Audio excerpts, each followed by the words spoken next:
Malam masyarakat Indonesia, apa kabar? Saya di sini hanya membahas masalah tentang hukum ya yang ada di Indonesia.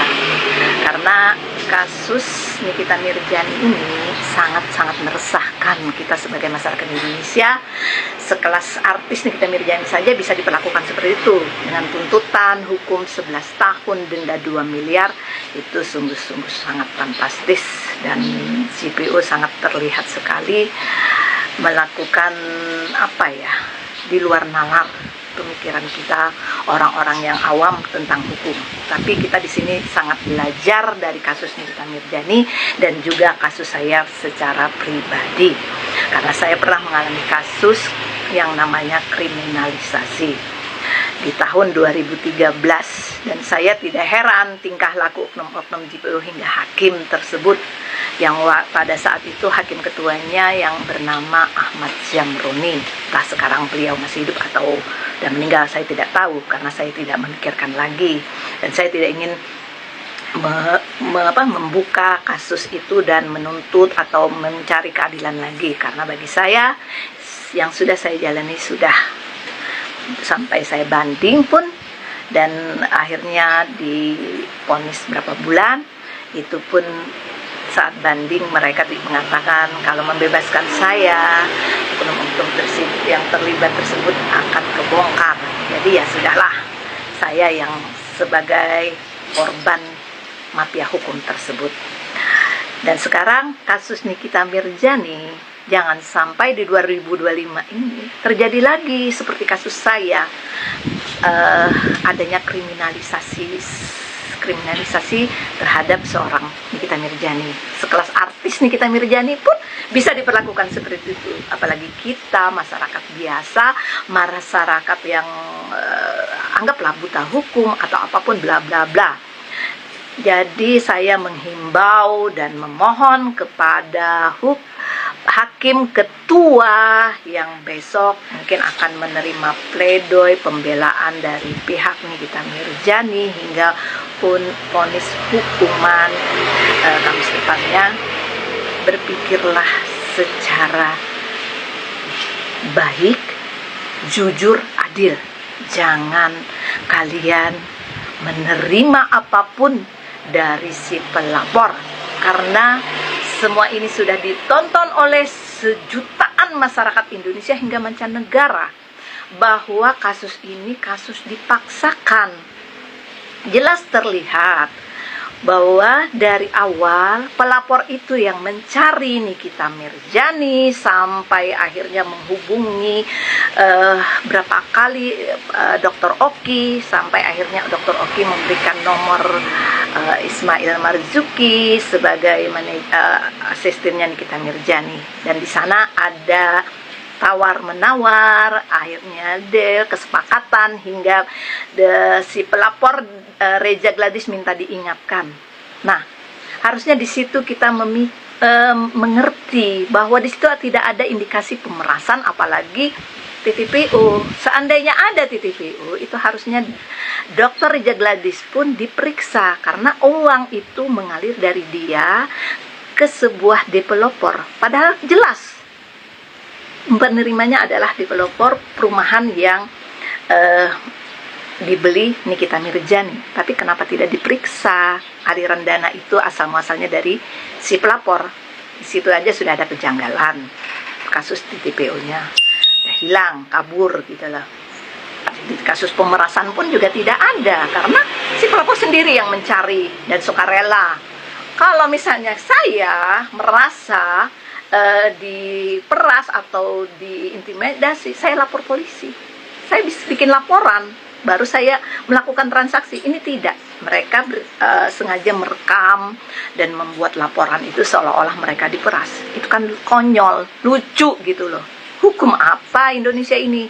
Kok bisa dipermainkan oleh para mafia skincare seperti ini gitu loh.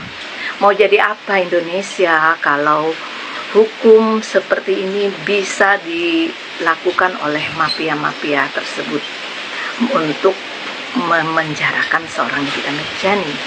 Saya himbau Bapak Hakim memiliki hati nurani, karena Hakim itu adalah tangan Tuhan di muka bumi untuk memberikan keadilan. Tapi jika hakim berlaku tidak adil, berarti bukan tangan Tuhan, tapi tangan para setan. Ya, setan, saya tegaskan di sini. Dan saya meminta kepada Bapak Presiden Prabowo Subianto untuk meninjau dan melakukan pemeriksaan terhadap kasus ini. Jangan Bapak biarkan hukum dipermainkan oleh oknum-oknum yang tidak bertanggung jawab. Jika dibiarkan hukum ini, sungguh miris, karena sidangnya Nikita Mirzani itu ditonton oleh jutaan masyarakat mata Indonesia hingga mancanegara loh, Bapak Presiden yang terhormat. Masa Bapak Presiden Prabowo Subianto membiarkan hukum ini dipermainkan oleh para mafia gitu loh, termasuk di dalam mafia-mafia oknum hukum tersebut. Saya di sini merasa ada indikasi bahwa pihak JPU itu tuntutannya itu berdasarkan rasa sakit hati dan juga tekanan dari si pelapor. Itu saya merasa ada indikasi seperti itu. Saya sebagai masyarakat pun melihat gitu loh. Jadi tolonglah jangan dibiarkan. Kalau dibiarkan sampai vonis Nikita Mirzani bersalah, berarti menunjukkan hukum Indonesia memang tidak ada yang namanya keadilan dan kejujuran. Jika Bapak Presiden Indonesia ingin Indonesia dijauhkan dari segala permasalahan hukum yang bobrok ini, tolong tegak luruskanlah. Panggil para penegak hukum tersebut, karena di situ jelas ada keterlibatan para penegak hukum tersebut sehingga si baju coklat, karena kasus ini terlalu satsit begitu loh, dan berbelat-belit. Jelas di situ saya melihat sebagai orang yang pernah mengalami kriminalisasi, saya tahu lah, bukan rahasia umum. Makanya jika hukum di Indonesia ini masih ricuh, hancur dan bobrok. Jadi tolong Bapak Presiden, tolong ya, dibenahi. Jangan sampai membiarkan. Jika Bapak membiarkan, berarti Bapak mendukung hukum negara kita, hukum yang hancur dan rusak hingga bobrok. Membiarkan nanti para penegak hukum sewenang-wenang terhadap masyarakat Indonesia. Mereka digaji dan dibayar oleh masyarakat, uang dari masyarakat Indonesia untuk menegakkan keadilan, tapi mereka menyalahgunakan. Untuk apa adanya pengadilan jika pengadilan bisa dipermainkan dengan yang namanya duit? Jadi tolong saya himbau Bapak Presiden Prabowo untuk bisa berbuat tegas terhadap para penegak hukum tersebut.